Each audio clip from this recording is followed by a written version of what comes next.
Chapter 18. Beth, what is your problem? Mom scolded. It was like a monster tore through here. I was beginning to clean my room when Mom got up. It's just fevers.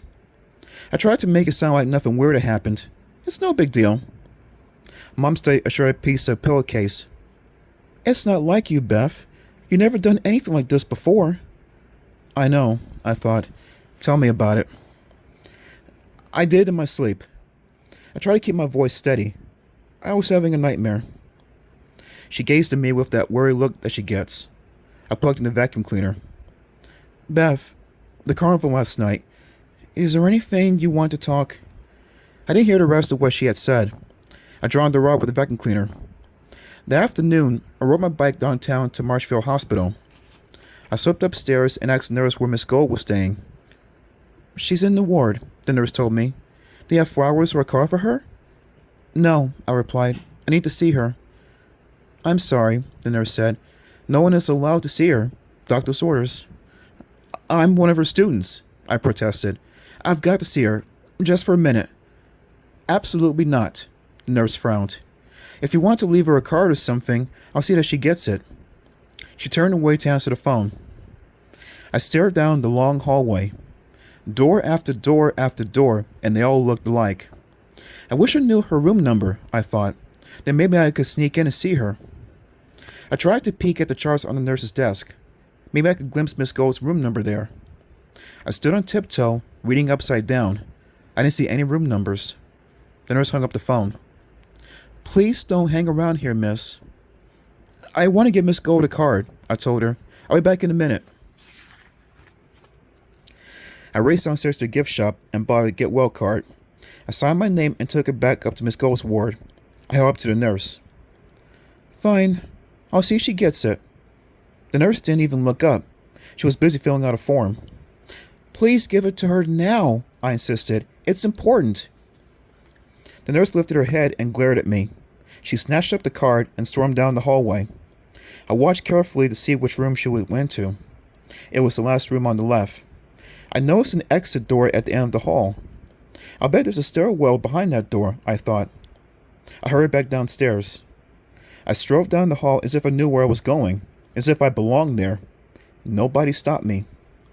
At the end of the hall stood an exit door, just like the one outside Miss Gold's room. I opened it and sneaked up the stairs. On the next floor, I carefully cracked open the door. The nurse was marching back to her station. The coast was clear. I slipped out of the stairwell. I darted across the hall and through the last door on the left. Miss Gold lay quietly on the bed. The room was dimly lit. The curtains were closed. I shut the door behind me. Miss Gold turned her head. Beth? She said weakly. She waved the card I just bought and added, Thank you. I slowly approached the bed. Miss Gold looked terrible.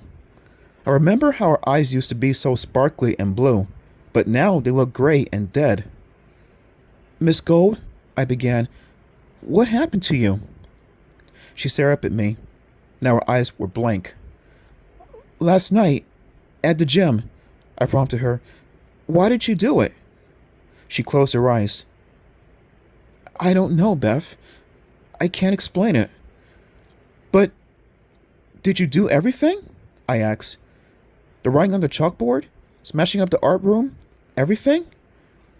She blinked her eyes open.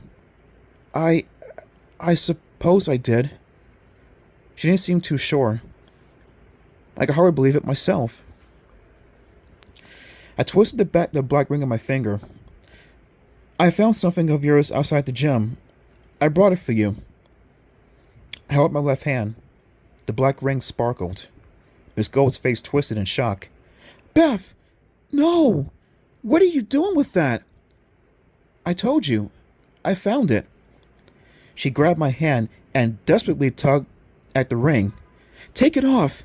Take it off right now! She ordered. She pulled so hard, my finger throbbed with pain. I can't! I cried. I was hoping you could help me. She yanked on the ring as hard as she could. At last, she let her hands drop helplessly into her lap. Get that thing away from me, she rasped. Get it away, and get it off your finger as soon as you can. I'm warning you. I began to shake. Miss Gold, please.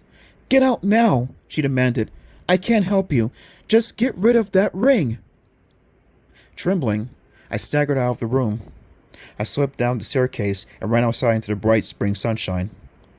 I jumped on my bike and pedaled home as fast as I could. Get rid of the ring. Get rid of the ring. I chanted to myself as I rode. I dumped my bike in the garage and flew into the house. Get rid of the ring, I told myself. Get rid of the ring. I stopped in the kitchen, panting. The ring caught the light and flashed. I gazed at the black jewel. The face stared out at me. Its eyes seemed to drill into mine. I couldn't take my eyes off that face. I couldn't tear myself away from that deep stare. A calm feeling began to sweep over me. It's okay, I thought. Everything is okay. There's nothing to worry about. I relaxed as the calmness washed over me. I feel so much better now, I realized. So much happier and calmer. What a beautiful ring.